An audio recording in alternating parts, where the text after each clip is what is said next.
Slick. All right.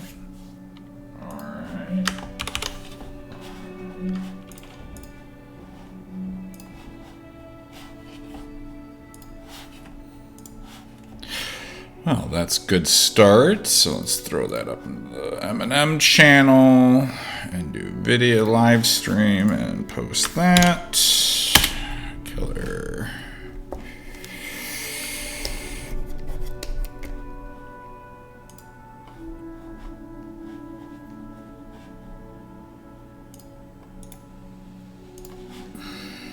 There we go. Yeah. Jump in there. Wonderful. Alright. Make some artworks now. Getting the sand giant rolling.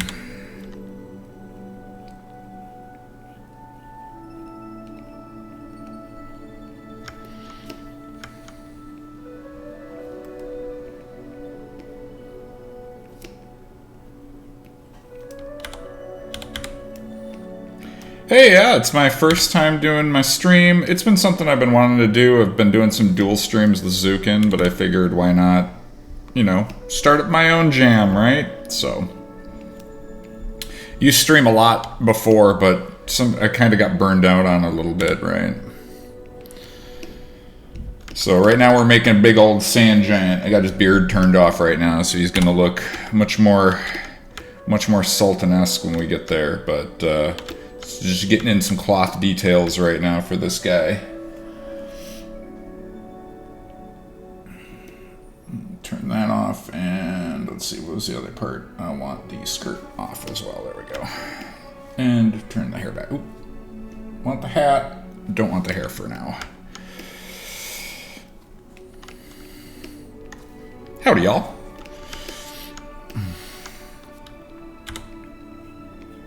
Yeah, you guys got any questions for me, and you know, how I got here, how I wound up on the M&M team, or any sort of that kind of jam, or, you know, what's my story? Just let me know. I'm happy to answer those questions for sure.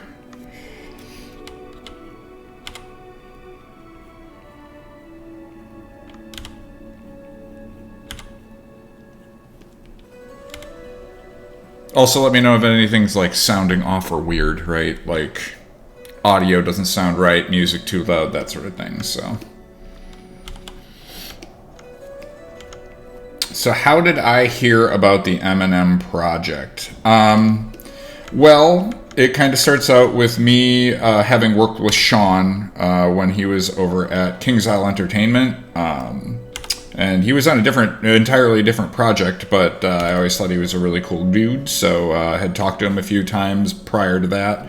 And there was another artist that I also didn't really get to work with very much. His name was Patrick. He was also over at that studio at KI for some time, and I got to know those two dudes kind of informally, not exactly formally. We didn't, like, hang out all the time, but you know, had a high respect for both of them. And, you know, kind of around the COVID times was when M&M sort of started to get announced, and I was just on LinkedIn and I saw Sean's post for that he was starting this project, and it had instantly piqued my interest. Only because the visuals look so cool, and I love doing hand painting stuff and that sort of thing. But at the time, I was working another job, and, you know, I was devoting a lot of time into that. I was working on a game called Due Process, and kind of set up the entire character system for that, and was really enjoying that project a lot. And so I just didn't really think anything of it. And from there, you know, ended up leaving that studio and moving back to Austin. I was in Seattle at the time and didn't really enjoy it out there all that much. So it was just more of a me thing, not as much of a Seattle thing. Really missed all my friends that I had made because I had lived in Austin for quite some time and moved away for a new opportunity and a new start and that sort of thing. But found that I didn't really enjoy it as much as I had thought, and so decided I really wanted to go back to, you know, all my friends that I knew and all those acquaintances, because it's hard starting out anew in a new gigantic city where I knew no one. So went back to comfort, And so at this new, when I had moved back and stuff, I started out at this new studio and stuff. But I decided, hey, I really want to I've got some extra time. I want to put that into I was working on portfolio stuff, which I still am, but I also wanted to contribute, and Monsters and Memories kind of popped into my head, and so I reached out to Sean and asked him, hey, do you need some artists or anything for this project? And he's like, yeah, let me ask and see what we think. And was a little bit hesitant about it, but I think we kind of through talking saw how much passion I had for doing the hand painting stuff, and that I could contribute to the project and such. So joined the project about, I want to say 6 months ago now, maybe 7. It's been actually a little bit of time, and it just sucks because I'd love to do work on this project full time, and now that I've worked on some of the side characters and stuff, but we all gotta do jobs and make the monies and stuff. So I'm still working at that other job and doing that sort of thing, but very much enjoying working on these characters and stuff. So.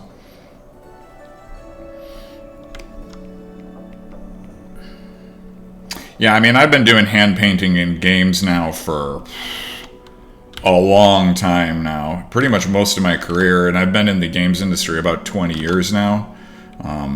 Started out when I was 22, and I'm going to be 42 in August, so...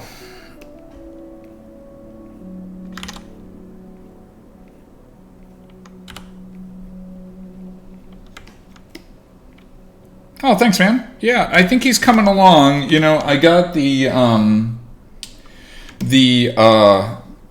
concept from Goblin, and it's pretty just line art, but I think I'm getting the look and style down for the dude as I go.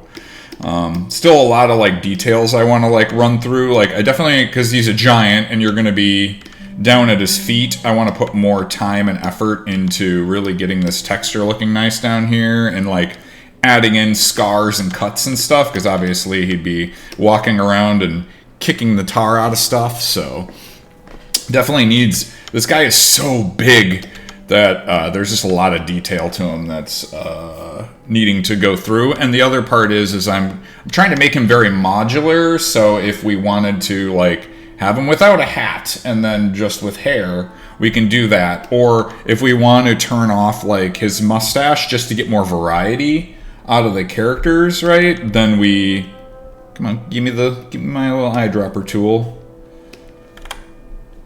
But then we could kind of hide certain aspects and elements on the dude, and then hopefully that'll give us that's why it's locked. Okay, there we go. But then we can get different versions of these giants walking around with very little effort. It's kind of cool because I was chit-chatting with some people. I thought it'd be neat if, and again, this is all me just thinking out loud, but if they could actually pick up players to kind of disable them for a certain amount of time, I think that would be kind of neat, where you get picked up and then it's kind of like taking a character out of the fight for a limited amount of time. Do a little slam attack or something.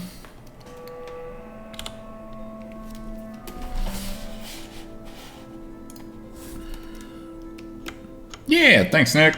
Again, just trying to... I used to stream a lot back before, but got really burned out on it in the past.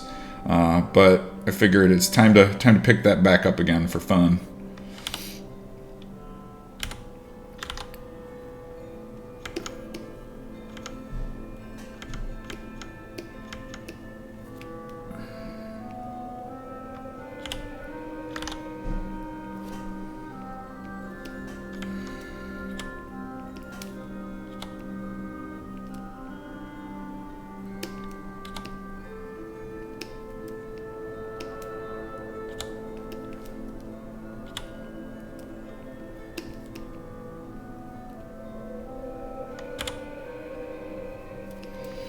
I will say the Goblin gave us some brushes that we got to use, and yeah, they work real good. I was able to import them into 3D Coat and just get like really nice results so far with these, so it's been very nice to have those at my disposal.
Yeah, I mean, there's still a bunch to kind of like work on with this dude, because like I still have like obviously there's like a lot of bits and pieces to him, but yeah, I think he's getting there.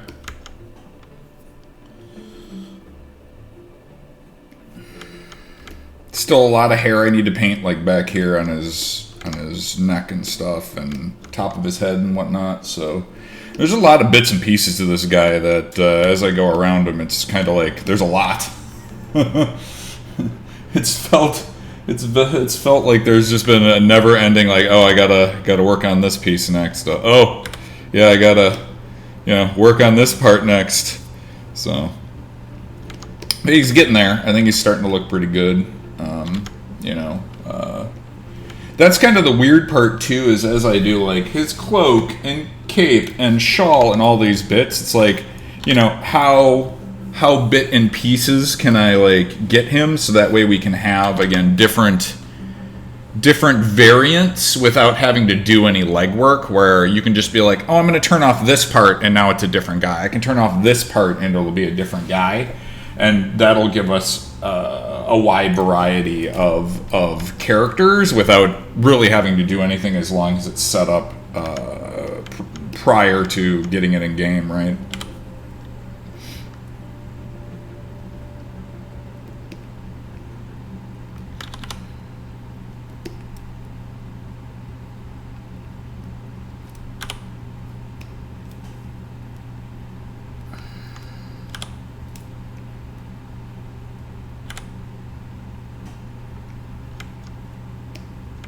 Yo, it's Zukin.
Well, thanks, man. I appreciate the compliment. It's a process. There's one thing about art, you know, very much like some people don't realize, or sometimes don't equate art to being like music. Music takes time for you to like learn an instrument and get really good with that, and practice, and getting the skills required to kind of do stuff without having to think about it, and all that's a process, right? And art's a lot like music. Everybody always, it's strange because nobody ever goes, oh, they look at somebody that plays an instrument and they go, man, you must practice a lot, right? But then people will look at art and go, how do you draw so good, right? Oh, you've just got an innate talent, and it's the same as playing an instrument, but there's that weird stigma that I can't draw, so I'm not good at it, so I don't do it. But then people don't go, oh, I can't play an instrument, so I can't make music. They just go, oh, I'm not good at an instrument, so that's it. Exactly. It is a pursued interest. And one that I pursued doggedly, man. I knew I wanted to do art ever since I was 6 years old. I was 6 years old, and I had a Sega Genesis, and I was playing video games, and I can remember one day I was like drawing like a picture of an airplane or something like that, and I was like, I want to do this. It wasn't so much that I wanted to make art for video games, but I knew that I wanted to make art as a career.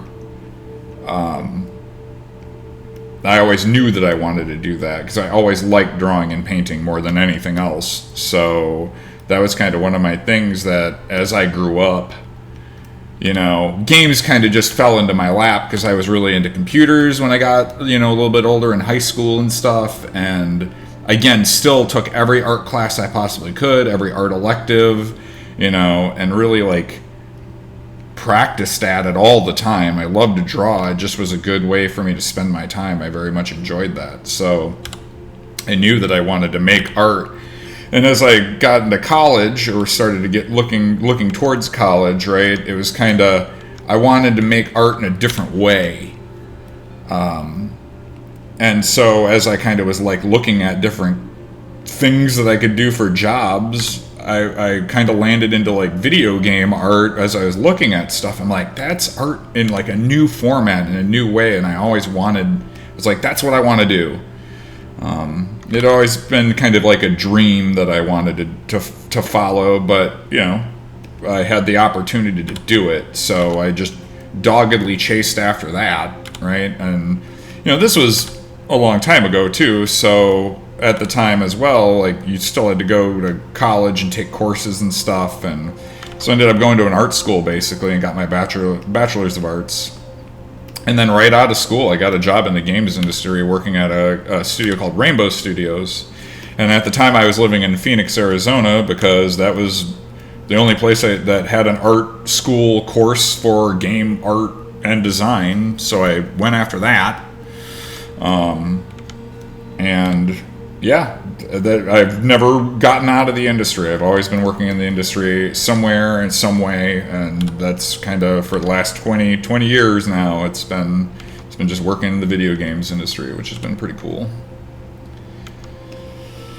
Not an easy industry to be in though, and I always went in with that mentality that the industry, I mean, it is a cutthroat industry, and you need to know your stuff. But I will say, since I've been in the industry this long, it's really very much changed from needing to have gone to an art college to get your degree and all that sort of jazz, to you can buy a bunch of tutorials and start learning how to do 3D art and getting a high understanding about how to work in the video games industry in that way. And there's projects like this where you can start cutting your teeth on learning how to do 3D and getting better at it and that sort of thing. But you have to be willing to sacrifice your time, and as the famous saying goes from World of Warcraft, time is money, right? So are you willing to invest your hard-earned time a thing that you can't get back, right, into getting better. And that's kind of one of those things where you have to make that decision on your own, right, about what you can do. But the games industry has evolved quite a bit from the time when I started working in the industry to now, where, you know, prior to me getting in the games industry, there weren't even engines that you could get. The Unity didn't exist, you know. Unreal was just a tech demo for, you know, for Epic to kind of just showcase their next gaming, you know, technology, right?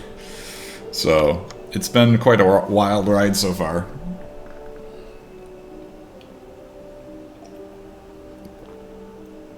Nice. Yeah, I mean, I was lucky enough. My second cousin, when I was living in Arizona, he started having some tough times, right? But he was a chef, dedicated dude, man. That guy chefs all the time. And I was lucky because he was doing his cordon bleu training at the time, so getting that French style, like learning a lot with that. And so he'd come home every night and just, you know, hey, let's make some food, and then he would practice. But then I get some second half chef knowledge from him. So yeah, learned a lot from that too. So got my cooking skills as well, which was good.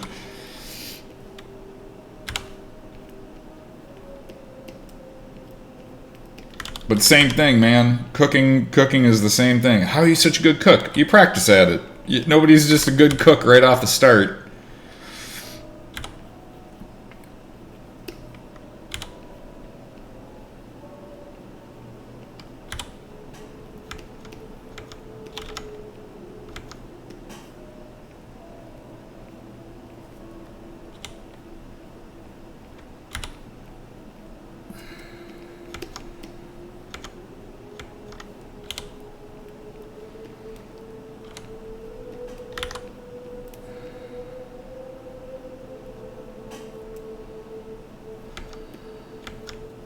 But it's good you're taking the time to learn.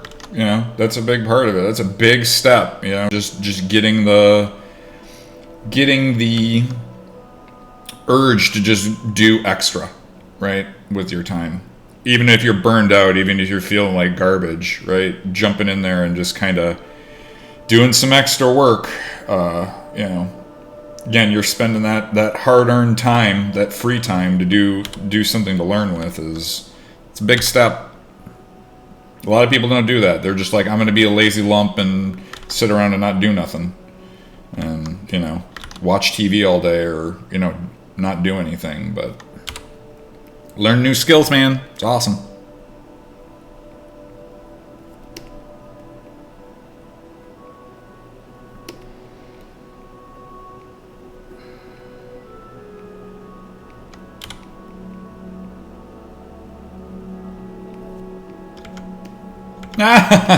Well, I mean, the nice thing about Twitch is you can watch Twitch and do other things too. That's kind of the fun part, right?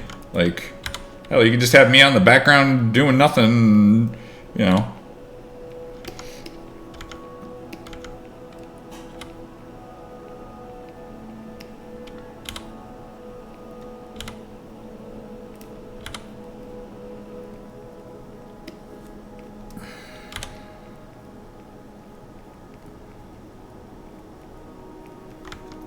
I mean, heck, everybody needs downtime too. Nobody should feel bad for taking a moment for themselves either, right? I was just more commenting on, you know, it takes a lot to go, hey, I'm going to start working on a new thing, you know, in my spare time, or trying to learn a new program, or try to, you know, get some skills for somewhere else. It's that first step that's always the hardest, right?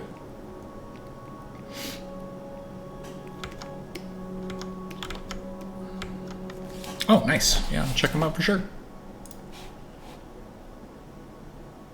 Hell yeah, dude. I like the street sign, man. That's a pretty sick idea. I like that a lot. Dang, dude. Yeah, you're starting to get there. That tower is looking real nice, too. I also like that car. Just got to get that glass shader on there and look great. Dude, I really, really like that Fallout-esque sort of sign. Is real nice, man.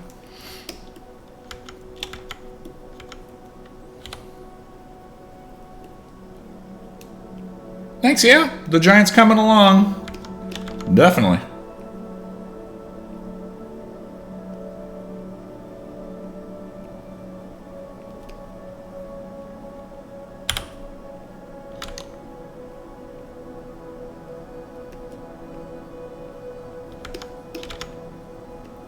See, it feels like there's too many striations here in this cloth. He's got way too much bunching going on. I'm gonna paint that back a little bit. Try to loosen that up a little bit more.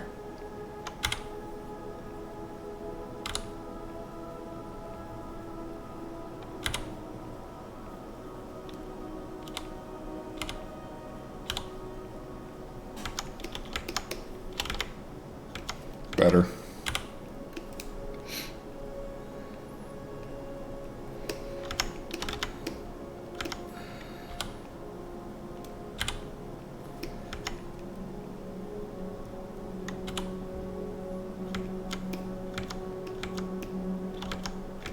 I will. Don't I have to have like enough stream hours or whatever to affiliate or whatever? I don't know. I used to do this a while back, and I thought I already had affiliate lined up, but I think I still need to do more, like having a schedule and yada yada yada. But you know, this is just the first one, so you know, it's kind of just getting my wings back under me, my feet back under me on for streaming stuff. Again, it's pretty easy for me to like turn on camera, start program, press button, go live. Okay, easy enough.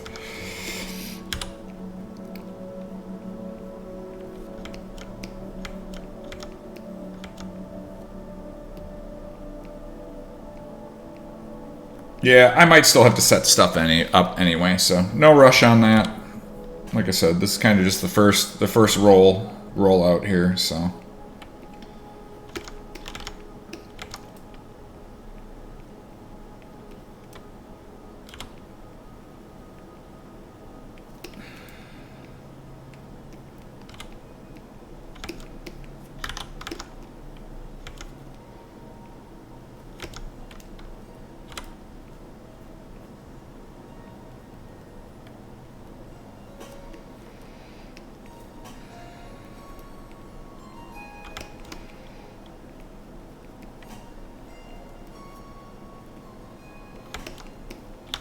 Alright, let's turn everything on here. Alright, I'm gonna do this skirt and this shawl thing, so I'll keep working on those.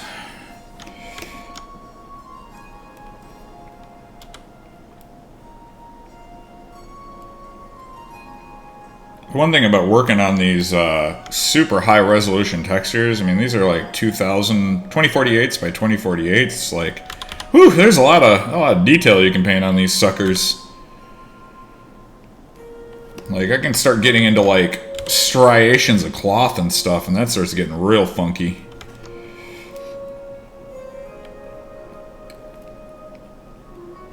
And again, when you're looking at a character this big, like his clothing and cloth would be like larger, right? Like, where are they getting the wool and yarn to be able to make these clothes? I'm just asking that question.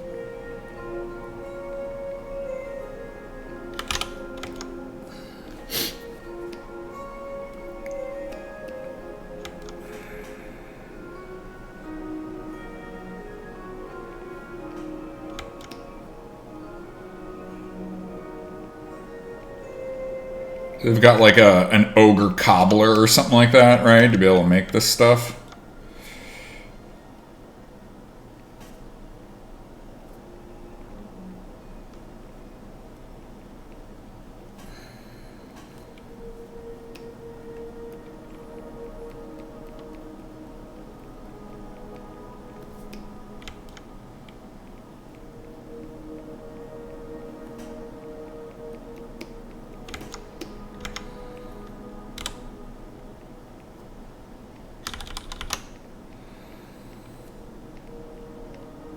See, that's what giants do. They don't steal the sheep to eat them. They steal the sheep to get enough wool to make clothes.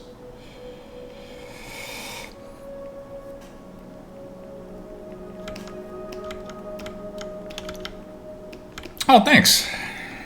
Well, I'm still working on them, so they're getting there. I still have to... I was working on, like, how... Because the way that I have this crisscrossy pattern here on the hat, right, which I was also working on. One thing you'll notice about the way I do art is I very much bounce around a lot. I do not focus in on one thing just because...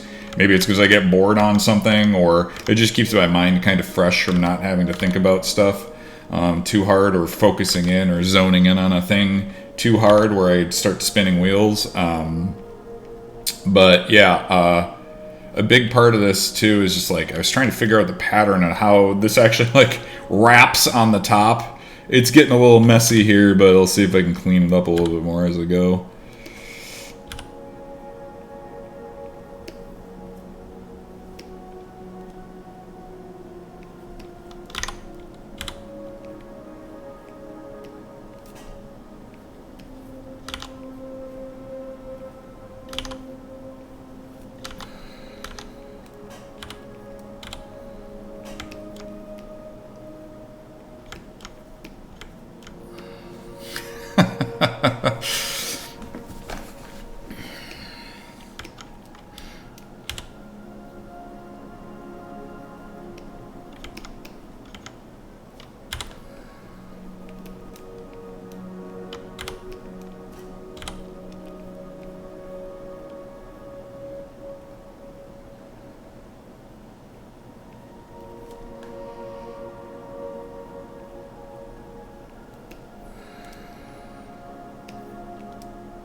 I'm super excited for you guys to fight these giants too, man. Like, that's one thing you might notice I keep checking too from like really like a low angle, because if you guys are looking up at him, that was one of the things I tried to, here I'm gonna switch his, because now this is like the flat version, so I had him in like perspective mode.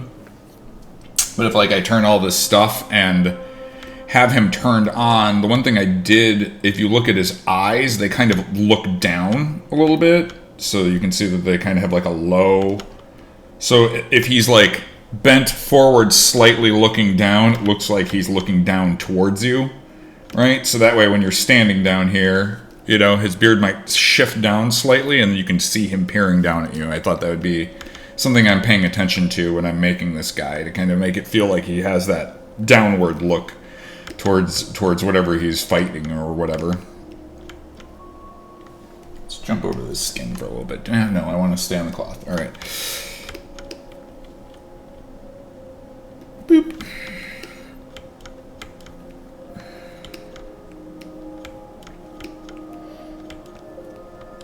Yep, definitely want to get that perspective and make sure that it's not looking weird. Or that he's just like looking off into the horizon while he fights you, right? That just, it seems strange to me. So giving him that slightly downward look gives it sort of so that he, you know, from a distance it looked like he's looking onto the horizon, but hopefully when he's fighting you it'll look like he's, you know, looking at you.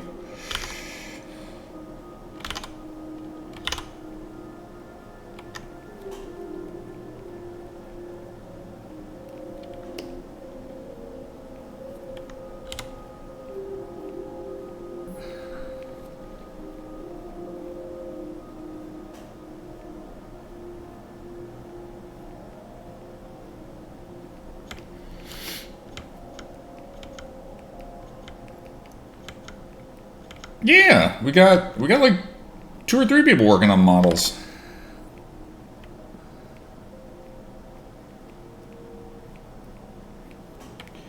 Although I will say, some of us do like to just do work in the shadows. That's kind of kind of became my thing for a little bit, like I was saying earlier. I used to stream all the time, but then I got super burned out on it. Plus, I ended up getting a new job, and they didn't really want me to stream work or anything like that, so I wouldn't stream that often. Or if I did, it would only be, for people in the Discord channel, for the game that I was working on. So, burnout is a thing. That is a true thing that can happen.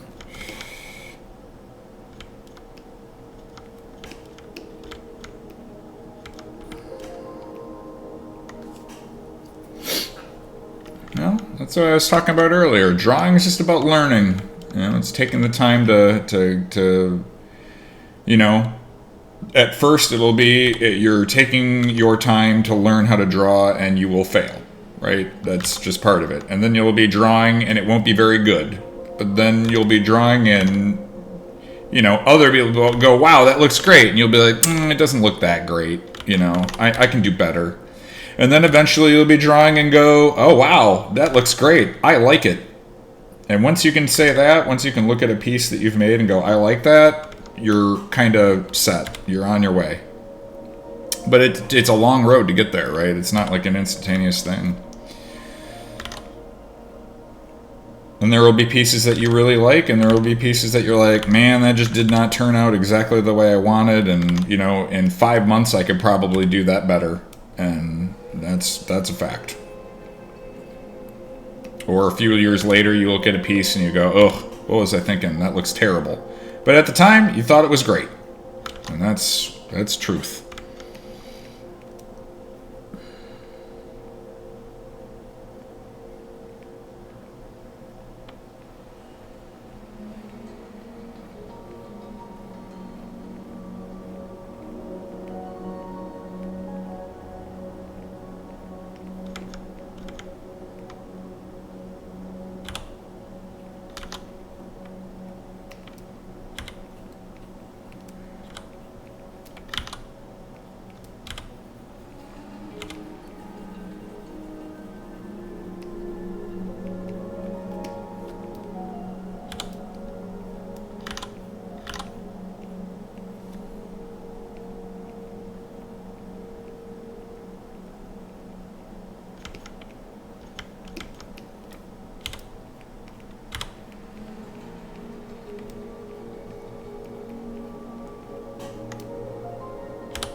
I will just say this. The frickin' Monsters and Memories audio track is an absolute frickin' banger.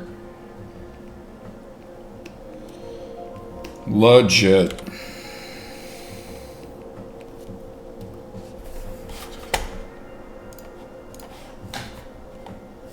Frickin' Robert does a fantastic job on this music, man.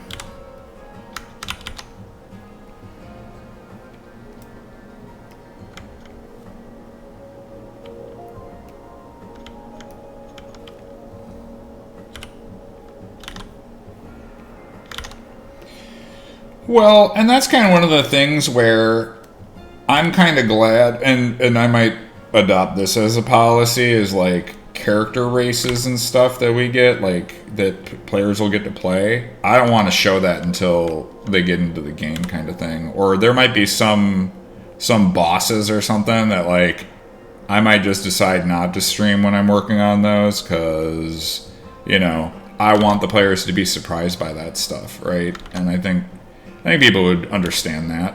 We don't have to show stuff all the time.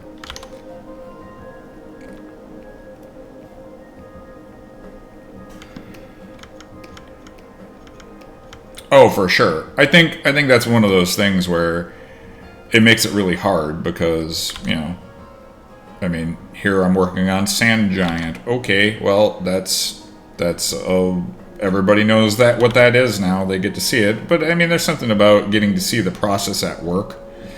So, You might have some things that you can work on, Nick, that aren't spoilery, right? Just work in a different area or zone or something that doesn't have those things, or maybe you choose to work on a certain section that doesn't, have those secrets or whatever in it. So it might be still things that you can stream. Just being, having stuff in reserve for players to kind of get to check out on their own, right? Yeah, I heard he's been leaking a lot of content.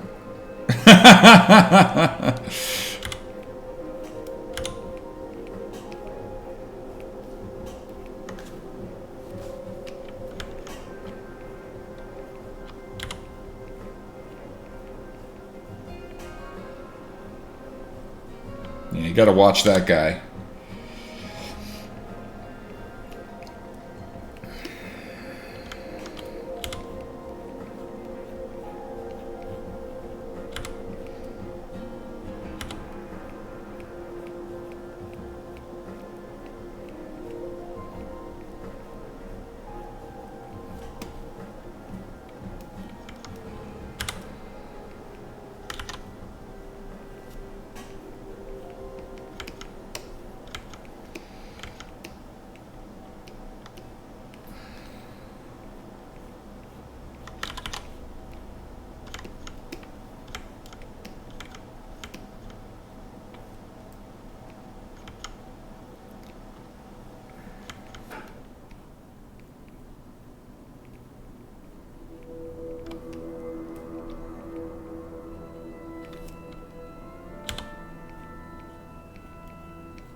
Ooh, first professional model I ever created.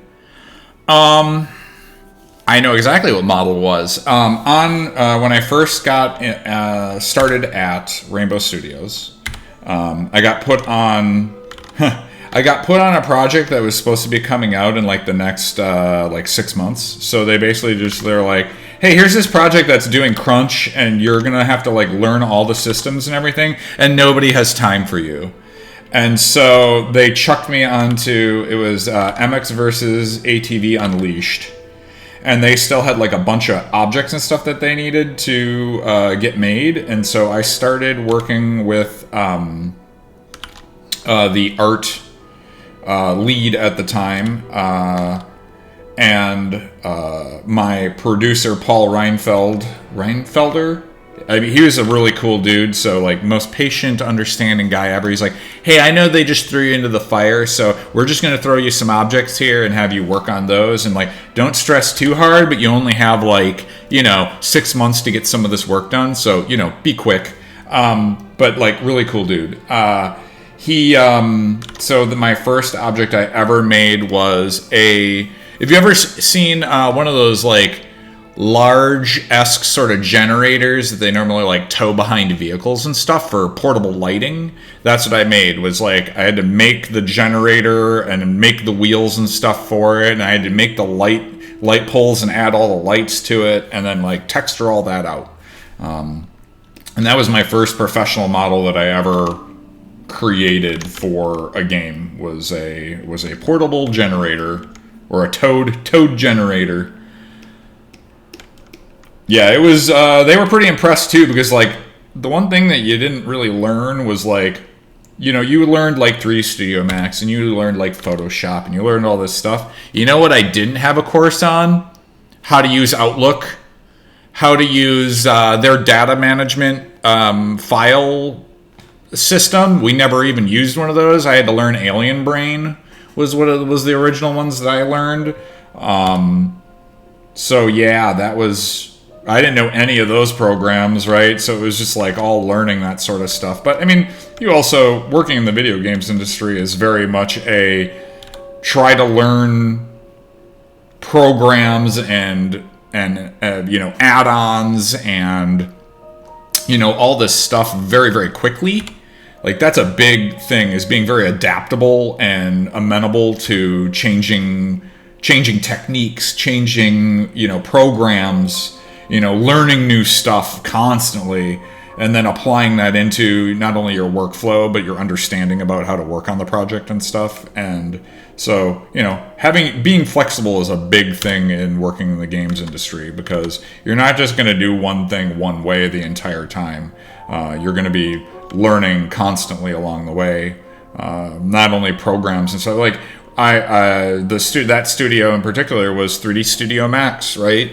And the next project they wanted us to work on, they're like, oh, we need to learn Maya. So I learned Maya in like a week and then we went right into full production for one of the projects.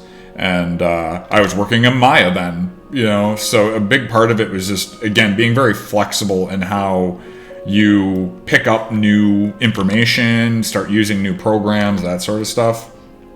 So being quick like that and being able to figure out things to be able to apply that into a new workflow is really important. I will also say that project eventually got canned, so I was able to go back to 3D Studio Max. But man, it was weird because like I had done a thing where I just basically wiped my brain of all 3D Studio Max knowledge, and having to pick up 3D Studio Max because I enjoyed working in 3D Studio Max more than Maya. Man, that took 5 months of like deprogramming my brain from having used Maya all that time.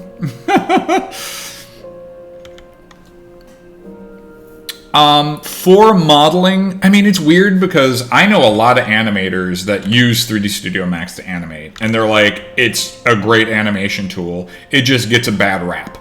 And they're very adamant about that they feel like 3D Studio Max is just a stronger animation tool. Granted, you can make the argument that, you know, everybody uses Maya, so Maya has more tools in it, and so it's stronger. And you can make that argument as well. It also has XGen. It does hair better now. So, I mean, Maya is a really good tool. I just prefer 3D Studio Max. I think 3D Studio Max still is a strong modeling tool, and it's always been strong because that's what it was made for. That's what it was made to do.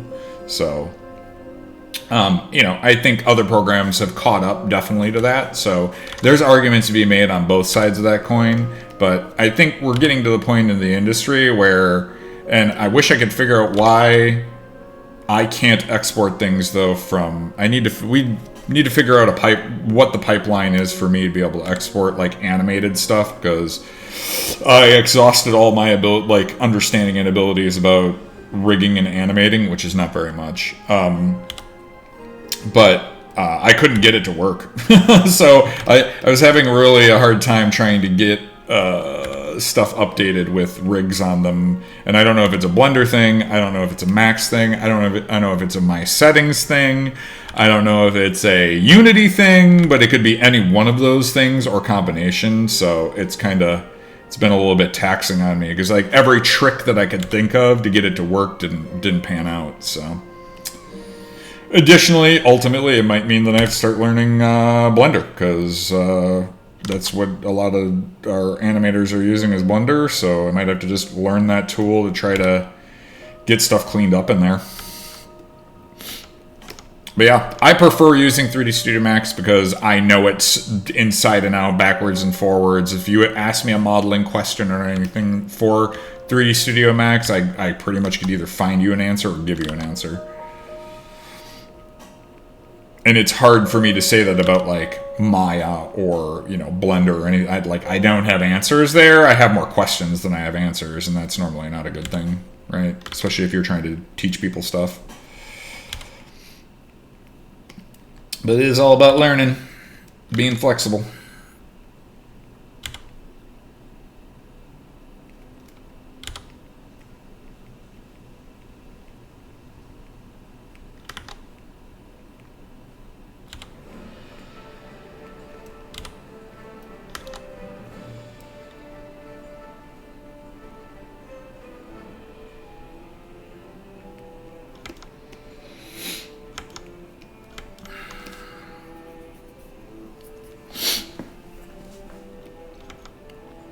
Yeah, I think if I end up having to either set up Blender or Maya or something, it's going to be a big, like, couple of days of me setting up shortcut keys to get used to what I want. You know, to make it as much 3D Studio Max like as possible, so that way it's comfortable. I mean, it's funny because in Max, really, I think I only use 3 shortcut keys that I rebind, which is Z, X, and C. I changed those keys for Z is for target weld, X is for collapsing objects, and then C is for connecting or cutting things. So those are really like the only shortcut keys I use most of the time.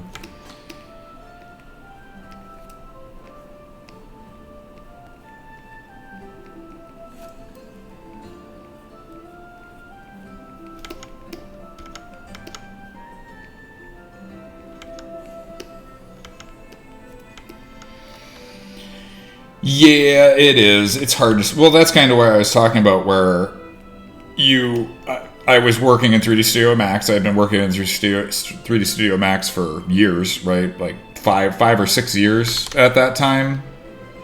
And then basically just wiped my brain of all that knowledge. And like I said, it took me months to get like reacclimated into being able to use it without like struggling again. So yeah, it can be hard to change gears, especially with software, one that you've been using a long time. Definitely.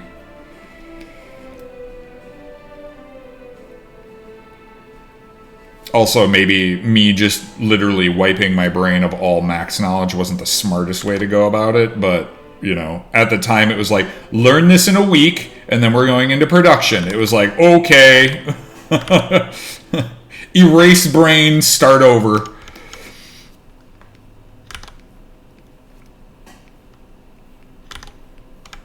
Maybe I should have stuck with Maya, but, you know, whatever. The amount I hear... The other thing, too, is the amount I hear people moan about how unstable Maya is, and just, like, all the issues that they had with it. Oh, my goodness. When I was working on that last project, when I was in Seattle, when I was working on Due Process, all the dudes there used Maya.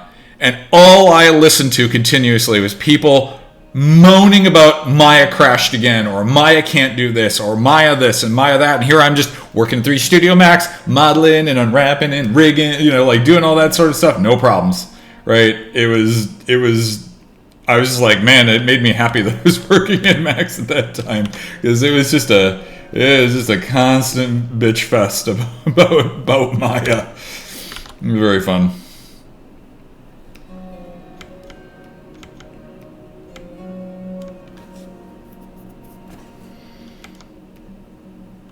Yeah, I do know that a lot of people are switching over to Blender for sure, just because free, good. So that's one of those things too. That's very nice. Oh, did I just draw my little feather? Oops.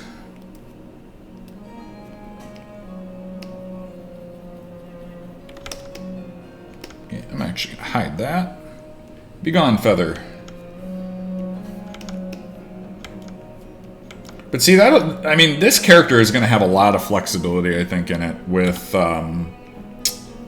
you know, we can have like the Sultan dudes or the high level dudes have feathers on their little hats, or some might have hats, some might not. You know, like some they'll have this little skirt that I added because, you know, I just added the skirt, but some won't, and you know, some can have the shawl and the cape or not, and so there's a lot of variety we'll be able to, I think, get out of these dudes with just turning off pieces and parts, so that way, like, it's not just same sand giant number 100, right? Like, exact same dude, it'll be a different guy, and it'll hopefully feel different, right? If we set that up nicely, that would be kind of cool.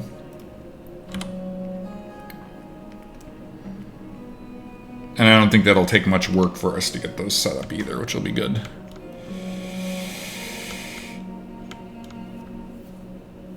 Yeah, absolutely. Well, that's true. That's true. Software programs all have their own individual issues and problems. Even Max has its own issues and problems. It does crash. It does do all that sort of stuff. I will say that I'm still kind of jaded on Maya, because there was a time when at our studio, this is way back, this is like 2006,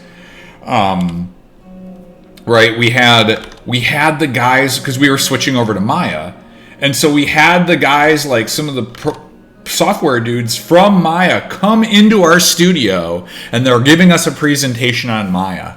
And at the end of the presentation, we're like, ooh, you know, okay, this is what Maya can do for us, da-da-da-da-da. And then at the end, they're like, hey, we want to take your questions, and if you have any, like, feature requests that you'd like to have for Maya in the future, right, for our future versions. And the first thing I raised my hand, I was like, hey, are you guys going to add like an auto back feature? And they're like, that's a great question. That's one of our most requested features. We're not going to do that. And I was like, that sounds like a weird thing to say, right? Like, no, yeah, with the most requested feature, auto back. No, we're not doing that. It was like, okay. That blew my mind. And I'll always remember that, because it was freaking. I was just like, it stunned me. I was just, I think my jaw might have dropped, where it was like, wait, what? You're asking for features and requests? You're like, nah. That was a funny interaction. And we still started using Maya anyway, so it was fine. I was lucky too, because we had some avid Maya users in the studio that were like, we need to switch over to Maya, so they were very nice to be able to like teach us. You know, one of the guys, he went to go work for Microsoft for like, I think he was working at 343 on Halo. His name's Sean Binder. He's an awesome dude. And he was so nice, because he's like, Maya's the future, Maya is great, you know, this, that, and the other, and he's not wrong. And so like he took the time to kind of show all of us like non-Maya users like how to get stuff done, and he was very good. So it was pretty cool to like learn from him, and I had the opportunity to work with him and stuff. It was pretty dope. Granted, that was a long time ago, but yeah, that dude has done a lot of good work in the industry too. So I think it might have been just a code thing where they're like, we're not gonna do that, or we don't have the ability to do that. Maybe they had looked into it. I don't know. Regardless, it was just a funny interaction. It's one of those things you just never forget, right?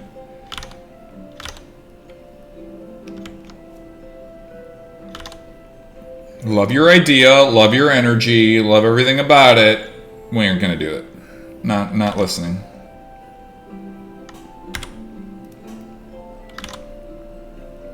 But yeah, that was one of the things, like walking out from college and walking into like a corporate atmosphere was just the biggest culture shock ever for me.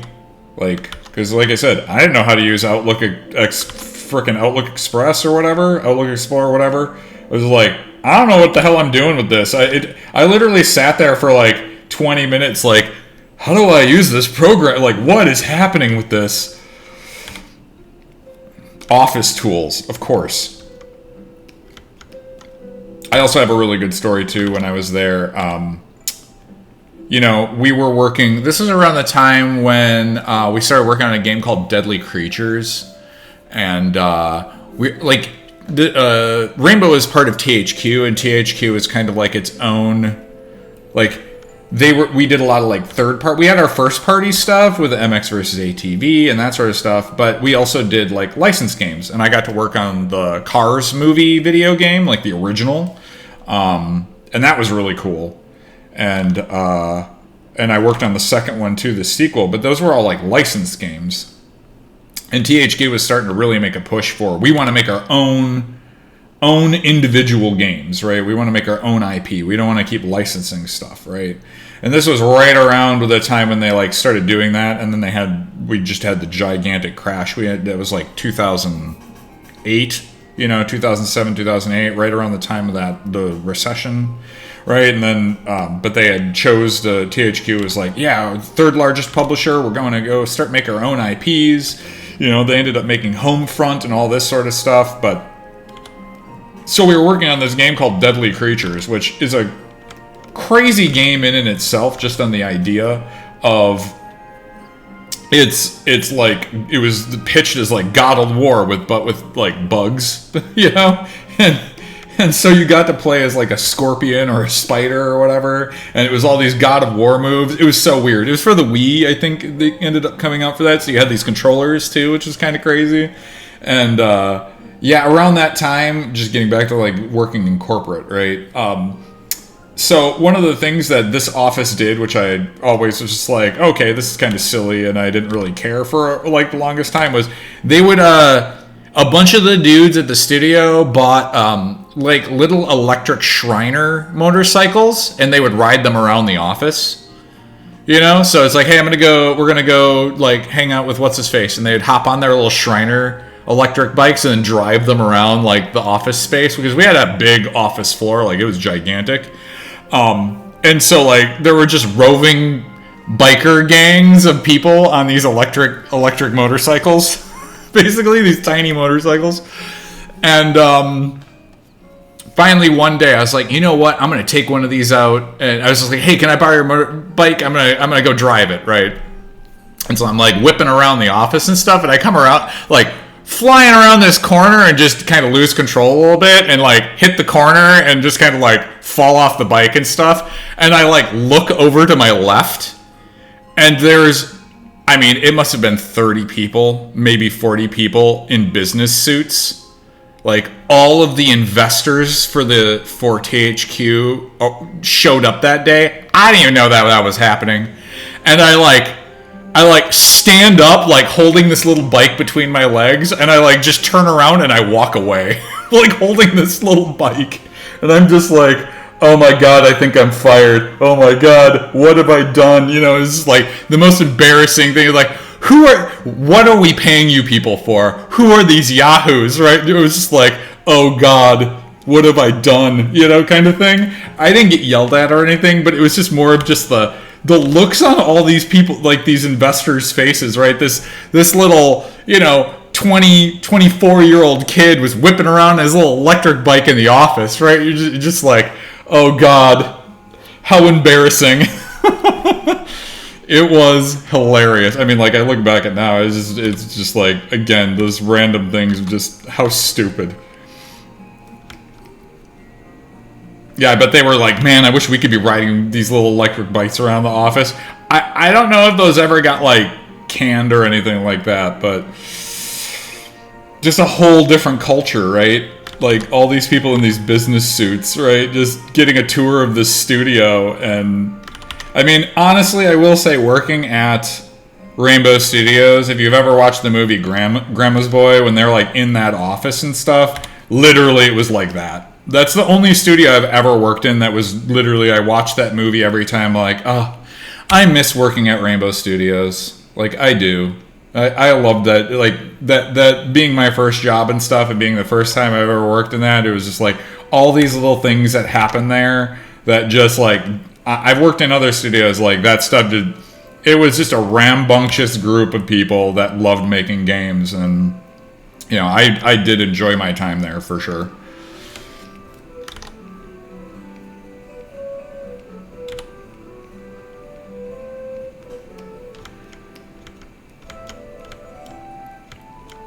True. I will say that I'm sure every one of those business people had their own time when they were riding on an electric motorcycle, Shriner motorcycle in the office and crashed it right in front of everybody else. You know, it's just a thing that happens in life.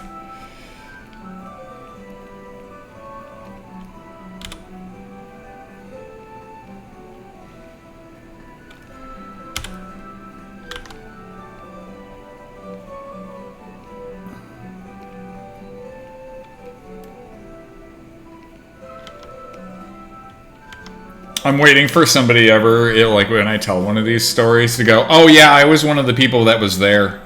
I was that person that was standing there watching you like an idiot. I was one of the executives.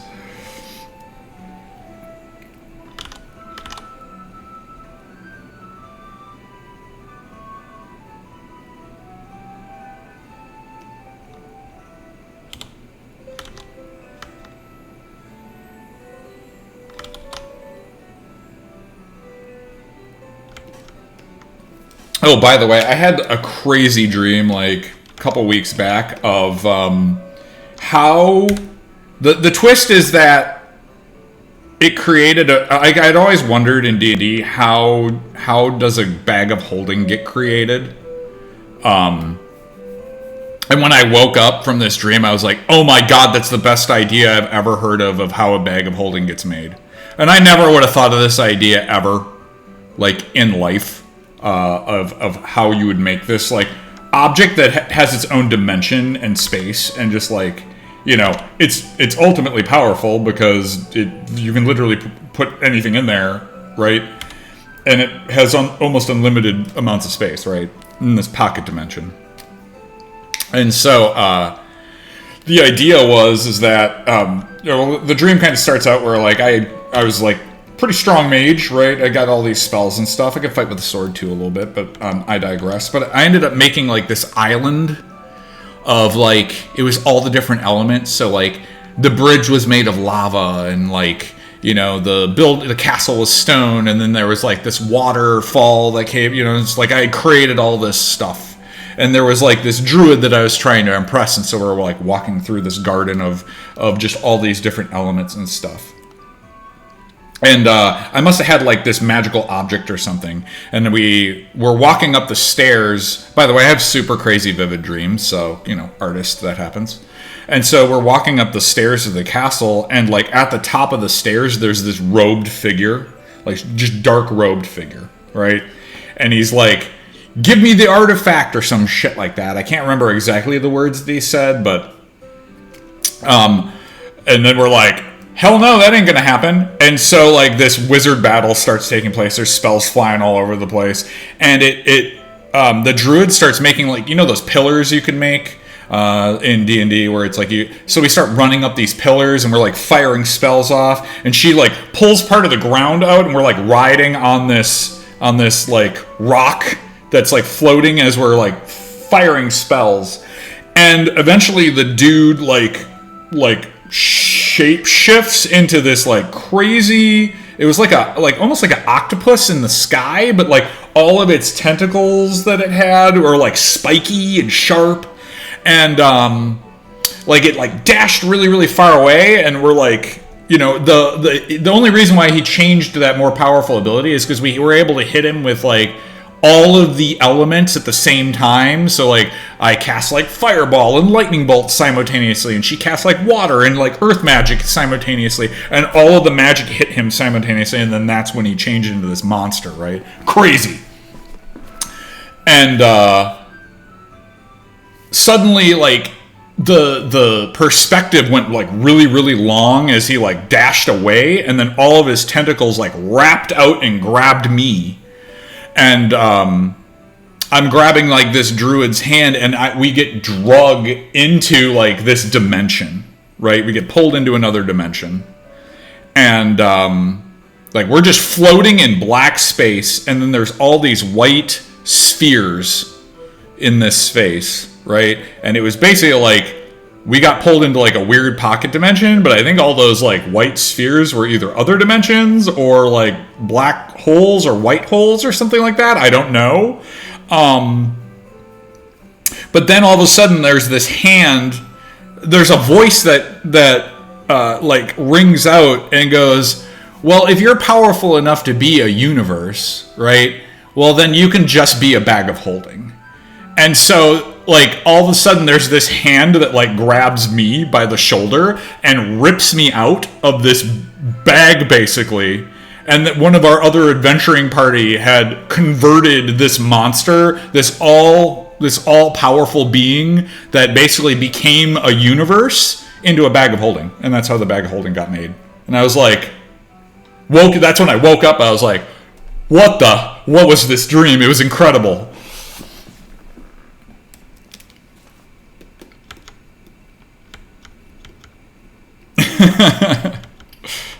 Anyway, that was my wild dream of how bag of holdings get made.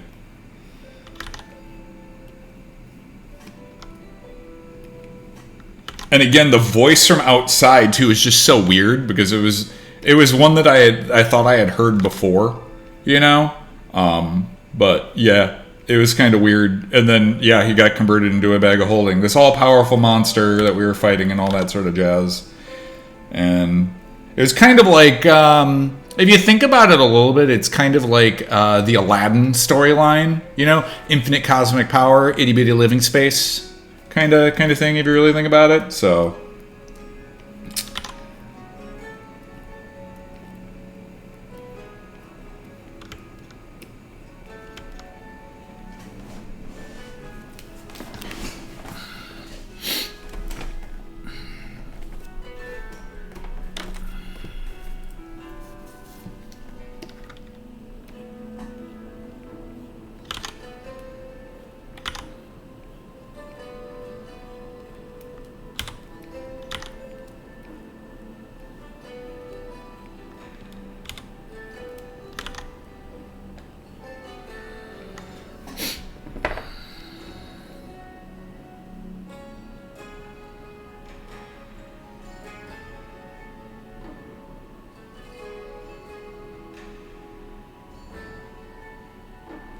oh yeah, I just recently had another like crazy dream too, where not as like crazy as like epiphany kind of thing to that as the bag of holding one, but it was like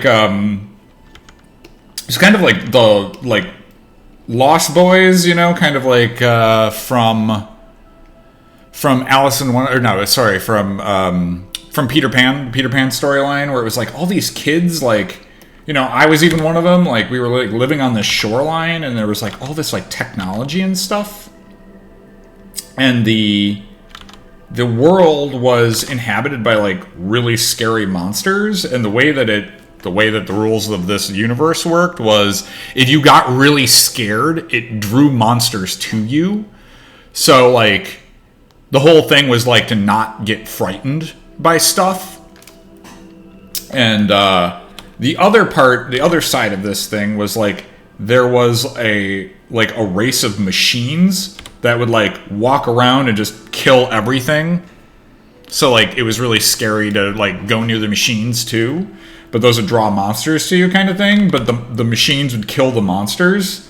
And so like I remember in the dream one of the kids got like frightened by like some bees or something like that. And like I ran him to this like house and I like locked the door, and then all these monsters started swarming the building, and I just ran. I just left him. I left the kid. I felt real bad, you know, but I was also like kind of tiny. I wasn't like an adult or anything. So it was like, I just fucking booked it, dude. And I don't even know what happened at the end of that, but we ended up getting like a group together, and we had found a bunch of like machine, like robot husks, and we got into these machines, and then we could pilot them kind of, and we were like hiding from the robots as robots, and like there were just monsters everywhere, and the robots were just killing monsters and shit. And I like part of the last bit of the dream was like how it was kind of like the mechanics of how you would actually live inside one of these robots, and like you ended up half of the the torso would like right where the hips were would like slide open, and you could like slide the top off, and there were like these metal things on the side that like kept you inside. And it was like, I just remember like woke up and I like slid the thing off, and I'm like breathing as I'm like looking out from the belly of this like robot, and there's like a bunch of robots like right next to me as I'm just trying to get air, and that's when I woke up. But like just crazy ideas like that of just like this world of robots that kill monsters, but there's humans there that if they get scared draw the monsters to them. Just like weird rules in that universe, man.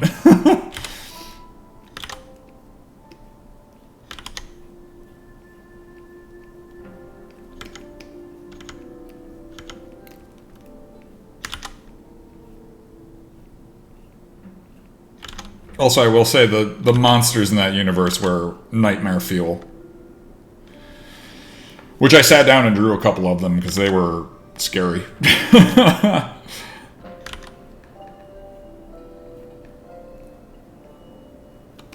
But it was a little bit like sort of like a zombie apocalypse style dream, right? Where it's like you're trying to get away from like this horde of things, but it wasn't zombies. It was just weird Cronenberg-esque sort of monsters.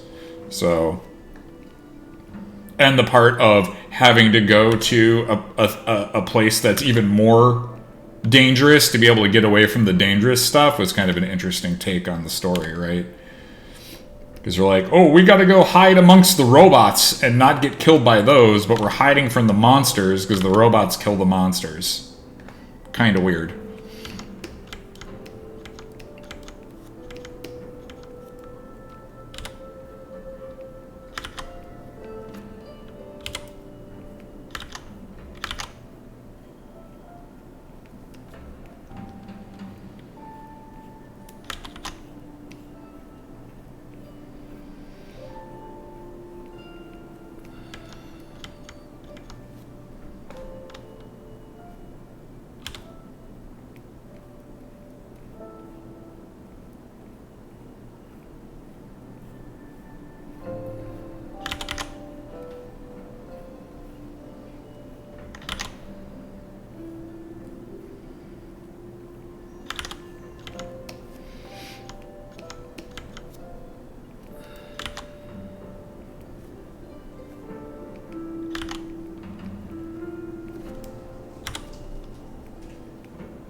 Alright, so how long does it take to flesh out an NPC model? What is the most challenging thing in creating characters in Maya? Well, again, I use Max, so I don't know what would be the most challenging part about Maya in particular. I think to me, Maya just, there's certain things that I do when I model out characters, like, and I don't really know what the technique would be called in Max versus Maya, but I do a thing, it's called modeling on the gimbal. That's what I call it anyway. It's an option in 3D Studio Max that, like, let's say I have my character from a front view, right? I can instance that character and then rotate it to fit like a 3/4 view or something like that. And as long as it's instance, if I set my editing value to gimbal, which is the current local axis of that model, I can model the front and 3/4 or side or whatever view all simultaneously because it's all instance. So when I make an adjustment on one, it makes an adjustment on all of them. And so that way I can lay out models really quickly based off of that. As for our characters, we already have some like base models made. So, I mean, to do the model and the unwraps and stuff probably takes like, a couple days maybe. To knock out a character for M&M, in terms of like model-wise and unwrap and whatnot. And then from there, like, the longest part is the texturing part, right? Just because, again, like, look at how much detail I can get. This is just using, the 2048s, like, the textures that we're using. And this character is, like, absolutely immense. So it depends on, like, what happens with this character when the, when we shrink everything down. This might be one of those characters that we tell the engine to not shrink the texture down as much, only because it's so large, it's going to need all the texel density, so it'll be interesting to see what happens there. But yeah, I mean, there's just so much detail that can get painted in on these characters. It's kind of insane. And granted, I get that we're doing like live down resolution of a lot of the textures as well, so all that's like kind of in the text side, and if we're generating MIPs and stuff, but yeah. I mean, we're at the point in, like, we could probably run all the characters as 2048s, and most people wouldn't even need to bat an eye for, like, how, how strong the video cards are these days.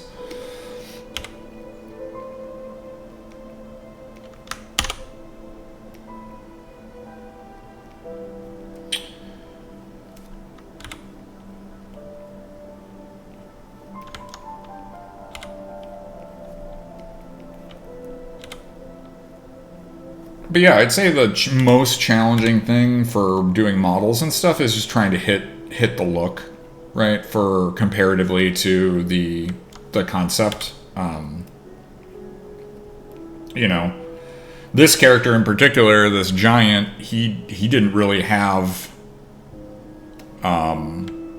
He used the line drawing, so like I didn't really have much to go off of in terms of like, what does his textures look like? What does the cloth look like? What are any of the, what are the colors? Like, there's none of that. It was just a line drawing. So, this guy is a little bit more of a I'm making it up as I go along kind of ordeal. But that's fine. That's not really too big of a deal.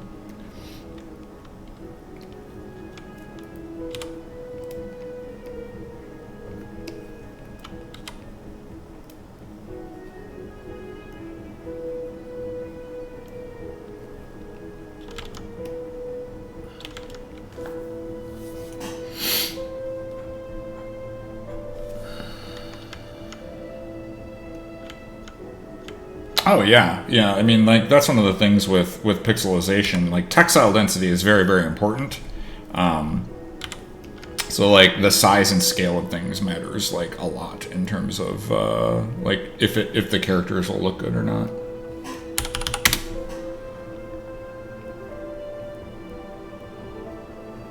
Or cohesive even.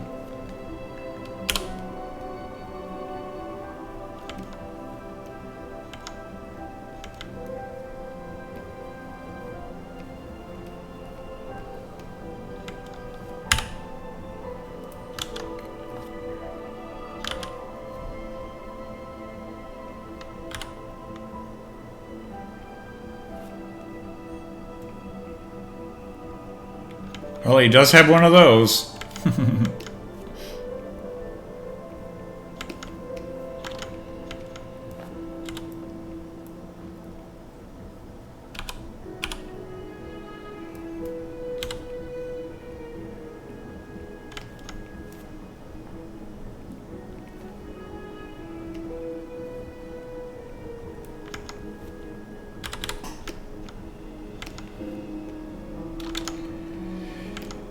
Yeah, if he gets you.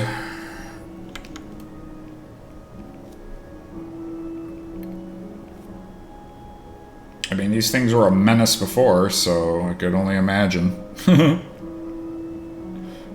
Everybody remembers their first time encountering a sand giant in EverQuest, so...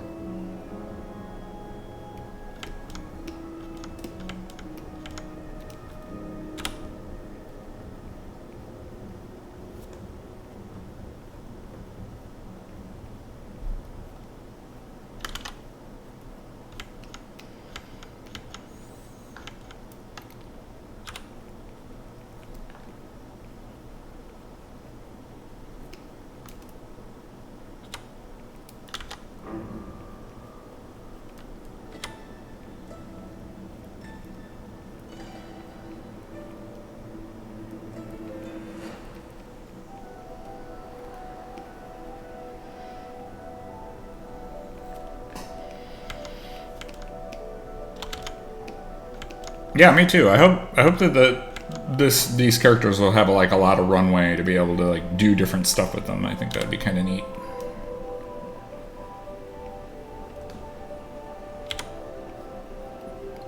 That's one of the things I've been really trying to like work on as we make characters and stuff, is trying to keep the flexibility as high as possible, so that way if we decide we want to make some adjustments or changes or, you know, use certain parts of characters and such, that we're able to do so without being super limited.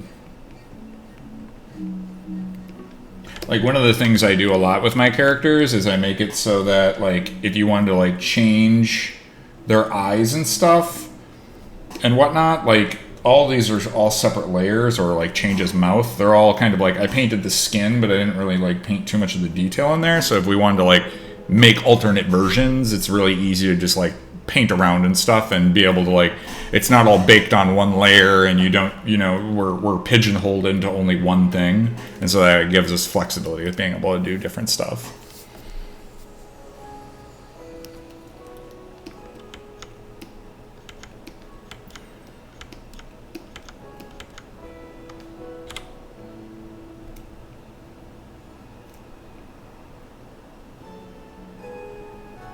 Yeah, I'm hoping that with just being able to turn off a handful of layers or model objects and stuff, that we'll be able to get, you know, 4 or 5 different types of sand giant with just being able to manipulate the models, you know, just turning stuff on and off. And that way it'll give us a lot of flexibility and variance based off of that.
Trying to get these established to like not look like spikes and just look like cloth, but being a little bit unruly. I'm having a little bit of trouble getting that look to be the way that I want it to be.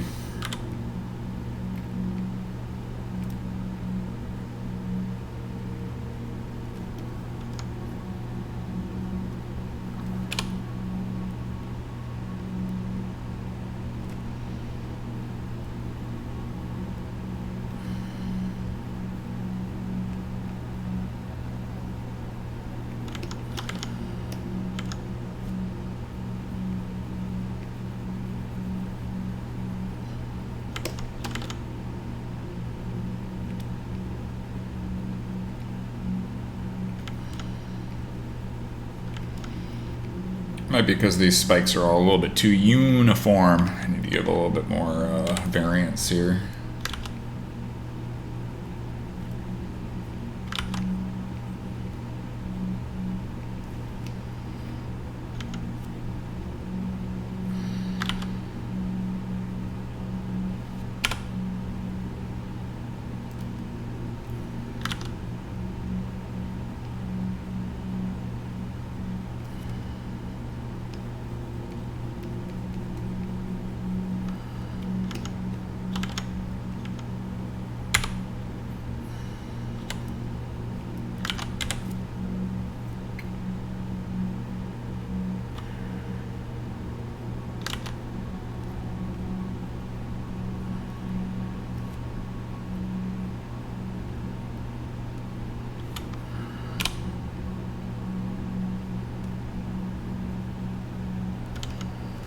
All right, just give me 3 seconds. I'm gonna go grab me a coffee real quick. So I'm gonna just turn off my camera real quick, and I'll be right back.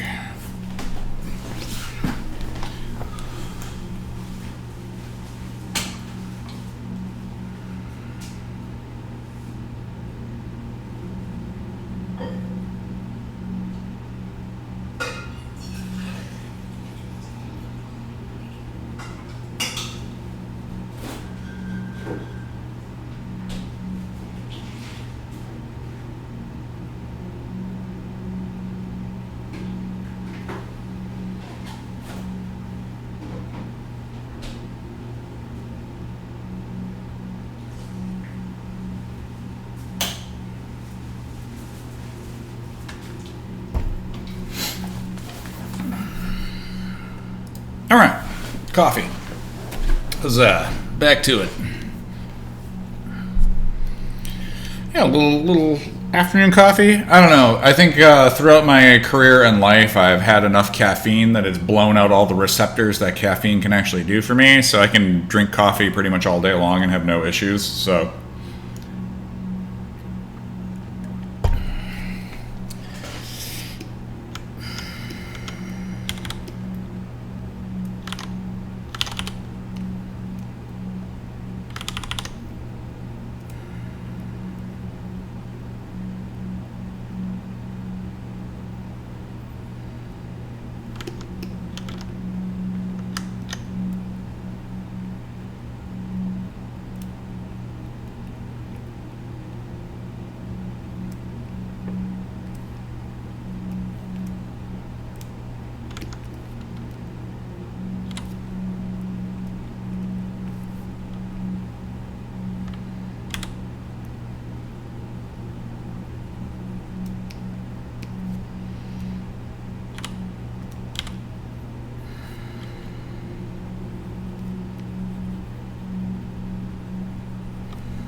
Jeez.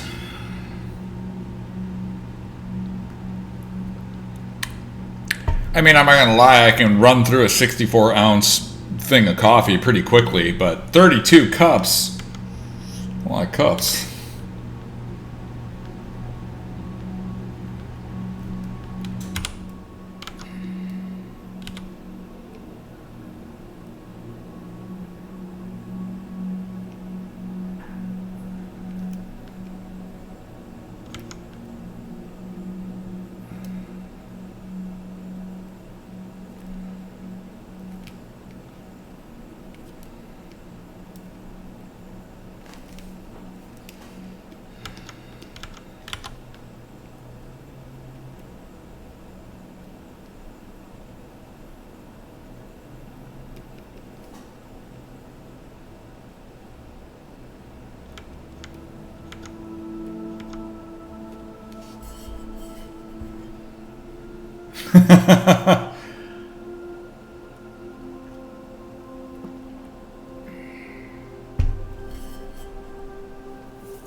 That is a lot of coffee.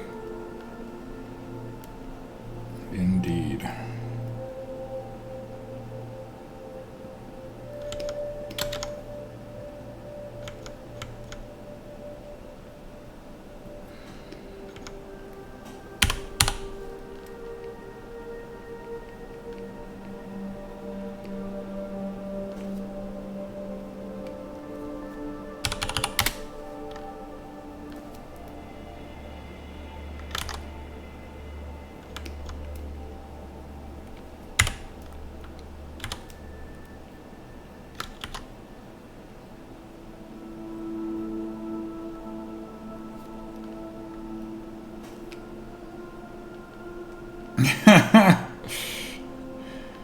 Well, like I said, I used to do projects and stuff all the time, and like, especially when I was a lot younger, I could run through just cases of soda, easy peasy, no problem, right? But then, like, I quit that, but I think somewhere along the way of drinking all that soda and ingesting all that caffeine, just a lot of my receptors just burned out, because like I said, I could drink a cup of coffee before I go to bed and just totally pass out. Like, I'm not wired or anything. It's very strange.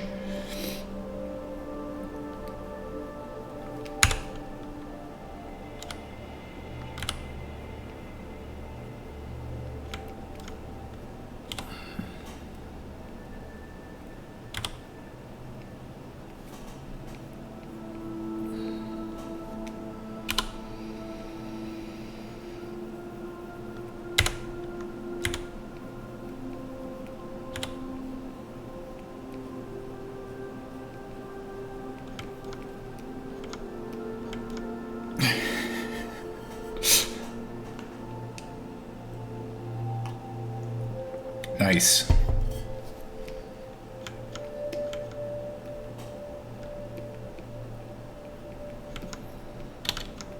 Also, I do want to make this dude hairier, but I need to get, like, I want to get this cloth stuff done so I don't have to worry about it. I'm not super happy with it right now, so, you know, it's going to be one of those, I feel like it's going to be one of those fights where I'm pushing this back and forth until I get something I like.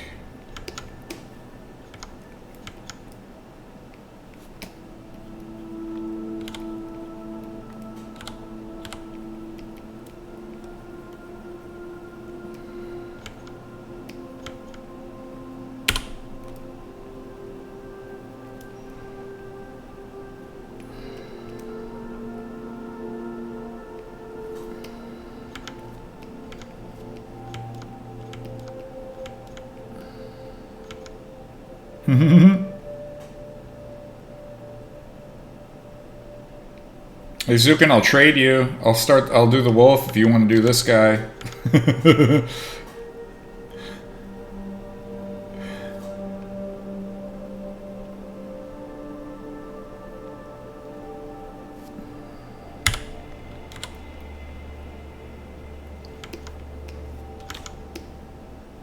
Actually, I think what I'm going to do is just grab this, and I'm just going to paint it out.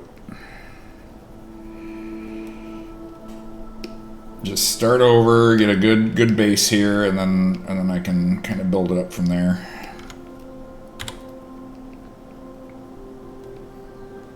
I'm also contending there's like a little like edge here that isn't quite right, but I don't know. It's fine.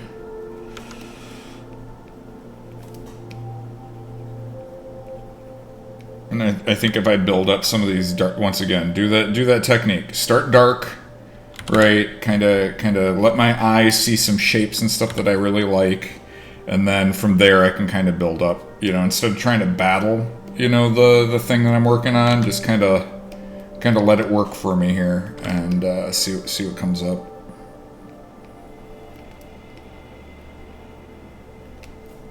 Because like if this is like loose cloth, right, and then it's kind of just like, you know, play with the shadow here a little bit, see what I can get.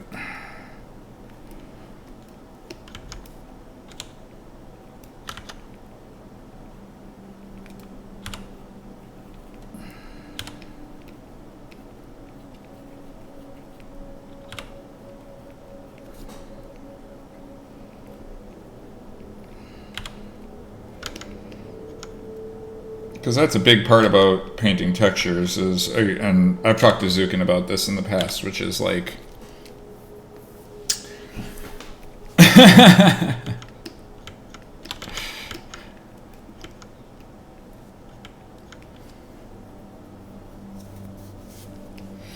but one of the things that is a lot of it is like, and the thing that got me to understand how to paint textures better is, again, it's, if you think about this instead of it being a material and you just treat it kind of like it's something that has light casting on it, how does that light hit this object and what does it need to do, right?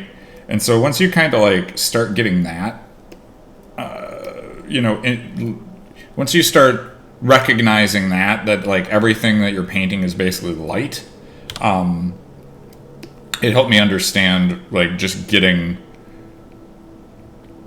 understanding how to paint better materials and textures and stuff, because, you know, you're painting latex, super shiny, right? All that has to deal with light. There's not really like, you're not dealing with color values or anything, right? You're dealing with these really high, tight, fine, you know, highlights and stuff. And then, you know, the rest of it is just like super dark and you know, you just have these very fine little areas of light, right? Compared to you're painting like a real satiny kind of material. It's like a little bit softer and, you know, has more shadowing to it. And, or you're painting, you know, like burlap, right? And all of those have different like values to it, you know, but it's all, how does the light interact with this object? And then once you kind of do that, then you can make those adjustments. Wow, a promotion. Ugh.